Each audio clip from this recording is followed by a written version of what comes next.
근래에 참교육이라는 드라마를 좀 봤습니다. 사이코패스의 한 학생이 교사를 살해하고 그 교사의 아버지가 이제 교육부 장관이 되는데, 그리고 그 약혼자가 힘을 합쳐서 교권보호국이다. 실제로는 있지는 않은데 그런 걸 이제 드라마상에서 가상으로 만들어서 그 피해자를 돕는, 학교든 어디든 간에 이제 학생, 교사 누구든지 피해를 입는 사람을 돕는, 그렇게 해서 이제 자신의 딸과 사랑하는 사람이 당했던 것 같은 일이 다시 일어나지 않기 위해서 막 고군분투하는 그런 드라마예요. 실제로 사회 뉴스에 나왔던 사건을 소재로 이제 했죠. 학교 폭력 피해 학생, 학교 내에서 그냥 암암리에 돌아다녔던 학생들이 먹었던 마약, 불법 도박, 시험지 문제 및 답안 유출 사건, 촉법, 또 민원을 지속적으로 이제 넣어서 교사를 죽음으로 몰았던 사건, 이런 문제를 해결하고 보호하는 그런 드라마인데, 실제 우리 사회에서는 볼 수가 없는 일들이긴 합니다. 이런 사건이 일어나지만 그렇게 막 속 시원하게 해결해주는 그런 곳은 많지가 않아요. 그래서 드라마니까 이렇게 많이 해서 좋아하는 게 아닌가 싶었던 생각을 들었습니다. 그 드라마를 보면서 이런 것이 있어요. 분명 죄를 지었습니다. 학폭이든 민원이든 마약이든 문제를 일으켰는데 그것이 잘못인 줄을 처음에는 알고 죄라는 걸 깨닫고 불편해해요. 마음이 불편하고 불안하고 하면 안 될 것 같은데 하다가, 그래서 그만두려고 하는데 한 번만 더 해야지, 이번에 마지막으로 한 번만 더 해야지, 이번만 하고 안 해야지, 그렇게 계속 반복해서 죄를 져요. 범죄를 저지르죠. 그러다 어느 순간 당연하게 여기고, 이거 해도 아무도 뭐라 안 하는데 죄책감마저 사라지는 그런 모습들이 이제 보입니다. 사람의 마음이 참 신기합니다. 처음에는 작은 죄에 마음이 불편해요. 예배 한번 빠지면 죄책감 들기도 하고, 기도 안 한 것에 대해서 자꾸 신경 쓰이고 마음이 불편하고, 기도해야겠다. 누군가에게 잘못한 것도 이제 미안한 마음이 들어서 용서 구하고 싶고, 그 관계도 회복하려고 노력합니다. 그런 마음이 들면서 말씀도 막 듣고 그러면 눈물 나고, 기도하면서 회개하고 찬양 부르면서 감동을 받습니다. 그런데 반복돼요. 죄가 반복되면서 안 그래야지 그랬는데 어느 순간 똑같은 죄를 짓고 잘못했습니다. 반복되니까 당연하게 생각합니다. 이 정도는 예배 빠지는 거 정도야. 기도 한 번인데 거짓말하면 어때? 말씀도 미루고 기도도 소홀히 하고 찬양도 입에서 나오지 않아요. 어느 순간 마음이 무뎌져요. 성경에서 이것을 뭐라고 표현하냐면요, 8절에도 나오고 뒤에서 13절이나 또 여기 15절 그렇게 나오는데, 마음이 완고해졌다. 이 말이 얼마나 충격적인 표현이냐면요, 애굽의 10가지 재앙이 내려진 순간에도 애굽의 그 바로의 마음이 완악해져서, 옛날 개역 한글에서는 강팍해져서라고 하는데, 완악해져서 백성들을 보내지 않았다라고 하는데, 이거랑 같은 의미예요. 그러니까 영어 성경으로 하면 harden, 딱딱하게, 파라오의 마음을, 너의 마음을, 우리의 마음을 harden, 딱딱하게 했다. 너의 마음이나 바로의 마음이나 다를 바가 없다. 죄를 지으면 다를 바가 없다라고 하는 좀 그런 표현인 거죠. 그러니까 히브리서 기자는 시편 98편의 말씀을 인용해서 반복해 말합니다. 오늘 너희가 그의 음성을 듣거든 너희 마음을 완고하게 하지 말라. 오늘이라는 표현이 반복되는데, 하나님께서 말씀하실 때 가장 중요한 시간이 뭐냐? 과거도 내일도 아닌 바로 오늘이다 라는 것. 그래서 오늘 우리에게 전하시는 이 말씀, 완악하고 완고하게 마음을 딱딱하게 해서 순종하지 않는 게 아니라 그분의 말씀을 듣고 그 뜻을 따르는 자로 나가라 라고 하시는 이 말씀을 통해 주의 자녀로서 온전히 나아가는 오늘 이 시간이 다 되기를 소망합니다. 7절에 보면 성령이 이르신 바와 같이, 본문은 성령이 말씀하신다라고 하면서 현재형으로 시작하죠. 하나님 과거에 말씀하신 분 아니에요. 성령이 과거에 쓰인 책이긴 하지만 지금 우리에게 말씀하시는 하나님의 메시지, 성령의 말씀입니다.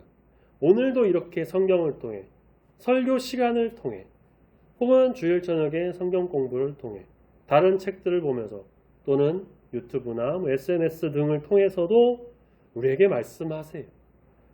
그래서 우리는 그 음성을 듣기 위해 늘 귀를 기울여야겠죠.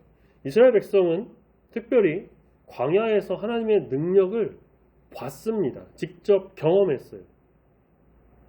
지난주에 오전 예배 시간에도 하나님께서 그들의 거처가 되어주셨다는 말씀을 하는데, 광야 사막, 정말 아무것도 없는 그곳에서, 보호받을 수도 없는 그 공간에서, 허허벌판에서 하나님이 거처가 되어주셨다. 그리고 사람의 능력으로는 할 수가 없는 놀라운 일을 이루셨다는 거죠.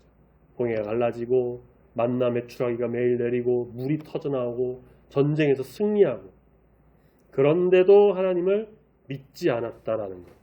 9절에 너희 열조 조상들이 하나님을 시험해서 증험하고 40년 동안 하나님의 일을 봤음에도 믿지 않고 여전히 배신하고 배반해서 돌이켰다라는 거예요. 그래서 하나님은 이 세대에게 노하셨고요. 그들이 항상 마음이 미혹돼서 그 길을 알지 못함을 아시고 11절 뭐라고 하십니까? 내 안식에 들어오지 못하리라. 광야 1세대는 그렇게 가나안에 한 사람도 들어가지 못했습니다. 문제는 기적이 부족해서가 아니에요. 하나님의 능력이 부족해서가 아닙니다. 물이 부족하거나 만나 부족하거나 그게 아니라 마음이 닫혀 있기 때문입니다. 마음이 완악해서, 완고해서 하나님의 뜻과 행하시는 일에 대해 무뎌지고 마음이 미혹돼서 다른 곳에 마음이 막 이끌려서 하나님의 행하신 놀라운 일과 뜻, 그 위대하신 비전을 보지 못하는 거예요. 자, 그럼 오늘 우리의 마음은 어떤가? 하나님께서는 오늘도 말씀하고 계십니다. 듣고 순종하기를 원하십니다. 좋은 길로 인도하시고 함께 하시길 원하십니다. 그런데 나의 눈과 마음과 생각이 어디를 향하고 있는가? 말씀으로, 기도로, 예배로 온전히 하나님께로 나가는 우리 모두가 되어야 할 줄로 믿습니다. 하나님 모든 준비를 다 하고 계십니다. 중요한 건 내가 이제 듣고 순종할 준비가 되어 있느냐는 거죠. 히브리서 기자는 이 불신앙을 단순한 감정이 아니라 하나님을 떠나게 하는 악한 마음, 12절에 보시면 믿지 아니하는 악한 마음이다 라고 말해요. 그러면서 조심하라고 권면하죠. 그런 믿지 않는 악한 마음을 품고 살아계신 하나님으로부터 떨어지게 될까봐 조심해라.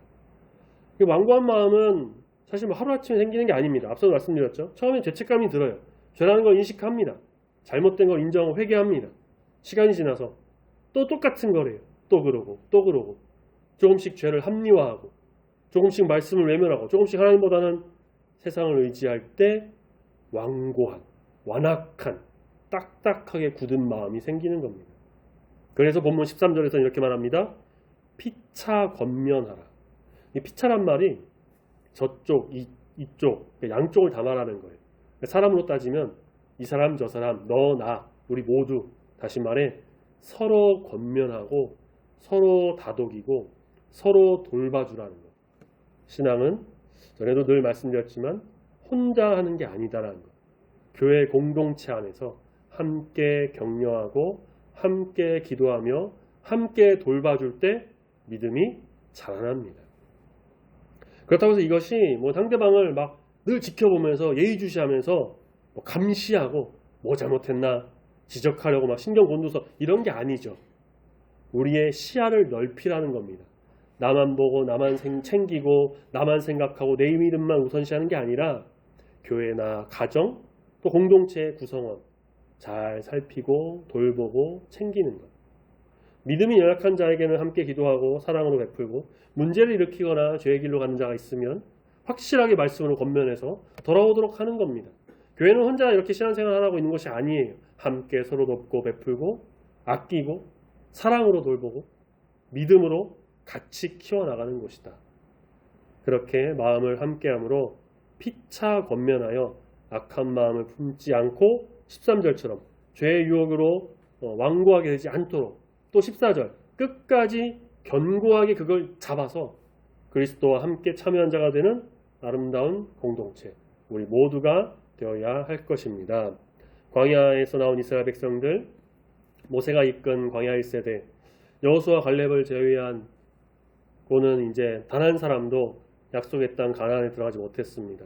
광야에 태어난 광야 2세대라 불리는 자들만 들어갔죠. 이유는 단 하나였어요. 불신앙. 하나님 능력이 없었던 게 아니에요. 하나님 구름기둥과 물기둥 치우셨던 것도 아니고요. 만나 매출하기 끊은 적도 단 한 번 없습니다. 40년 동안 늘 같이 똑같은 하나님 함께 하셨는데 그들이 하나님을 믿지 않았어요. 그 40년 동안 하나님께서 누구에게 노하셨다고 합니까? 17절에 그들의 시체가 광야에 엎드러진 범죄한 자들에게 아니냐. 18절 하나님이 그 안식에 들어오지 못할 것이라고 한 사람 아니냐. 다시 말해 바로 순종하지 않았던 자들인 거예요. 믿지 않아서 그 땅에 들어가지 못했습니다. 순종은 완벽한 사람이 하는 게 아닙니다. 그냥 착한 사람이 하는 것도 아니에요. 순종은 바로 하나님을 신뢰하는 사람이 하는 겁니다. 하나님을 철저하게 믿는 사람은 하나님께서 모든 것을 이루시고 인도하시고 계획하실 것을 알기 때문에, 그래서 그 미래를 여시고 인도하실 걸 알기 때문에 그 말씀에 순종합니다. 순종하는 자에게 약속의 땅을, 안식의 길을 열어주세요. 오늘도 우리에게 말씀하시죠. 나 믿고 따라와라.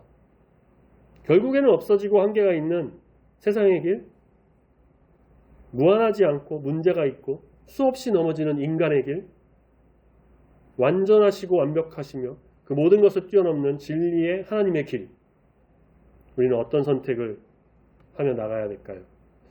오직 하나님을 신뢰함으로 순종의 길을 걸어가는, 그래서 죄에서 벗어나 하나님을 찬양하는 귀하고 복된 삶을 살아가는 거룩한 모든 성도님 되시길 소망합니다. 아멘. 오늘 말씀을 통해 함께 묵상해 볼 세 가지는 바로 이거예요. 첫 번째는 하나님은 오늘도 우리에게 말씀하신다.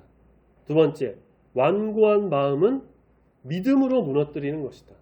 세 번째, 순종하는 사람만이 하나님의 안식을 누린다라는 것. 그러니까 신앙생활은 큰 결단보다는요, 작은 순종이 더 중요합니다. 거기서 시작되는 거죠. 오늘 말씀에 순종하는 사람이 내일도 하나님과 함께 걸어갈 수 있다라는 걸 기억하시길 바래요. 중요한 일 있으면 우린 메모를 해요. 알람도 하죠. 스마트폰에 막 다 적고, 또 카톡 오면은 항상 봐요. 전화 오면 바로 받습니다.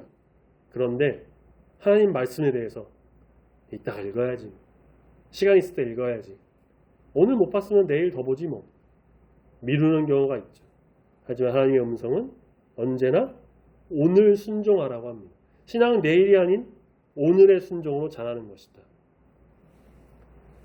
아프리카의 한 선교사가 현지인들과 함께 강을 건너는 일이 있었다고 합니다. 강물이 겉보기에는 잔잔했는데 아래에는 막 깊은 소용돌이가 있었고 강물도 굉장히 세게 흘러갔다고 해요. 선교사는 어떻게 할까 하다가 현지 안내인을 따라서 한 걸음 한 걸음 조심스럽게 발을 옮겨서 그대로 따라갔다고 합니다. 나중에 알고 보니까 이 현지 안내인은 보이지는 않지만 강 바닥에 단단한 그 돌의 위치를 다 알고 있었다는 거죠. 혼자 판단했다면 위험하게 갔겠지만 현지 안내인의 발자국을 따라서 갔기에 그렇게 돌을 같이 밟고 갔었기 때문에 안전하게 건널 수 있었다라고 합니다. 우리의 인생도 그렇습니다. 하나님은 목적지만 알려주시는 분이 아니에요. 내비게이션 이야기 뭐 너무 자주 말씀드려서 잘 아시겠지만 그래도 한 번 더 말씀드리자면, 목적지를 딱 찍죠. 운전할 때 아무 안내도 없이 그냥 목적지 위치만 딱 보여주고 마는 그런 내비는 없습니다. 가는 경로를 아주 자세히 알려주고, 뭐 속도 위반 카메라도 알려주고, 막히는 곳도 알려주고, 사고 난 것도 알려주고, 잘못 들면 재탐색도 하고. 하나님 그렇게 가는 곳까지 다 인도하신다라는 거예요. 오늘 걸어야 할 그 한 걸음을 오늘 말씀해 주십니다. 그 한 걸음에 순종하면 물에 빠질 일이 없는 거고, 잘못된 길로 갈 일도 없는 겁니다. 그렇게 순종할 때 하나님은 우리를 안전하게 인도하십니다. 그러므로 우리는 내일의 순종을 약속하기보다는 바로 오늘 하나님의 음성에 귀를 기울이고 순종하는 성도가 되어야 할 것입니다. 그 삶 속에서 우리는 구원의 하나님으로 인해 더 큰 기쁨을 누리는 귀한 삶이 될 줄로 믿습니다. 아멘.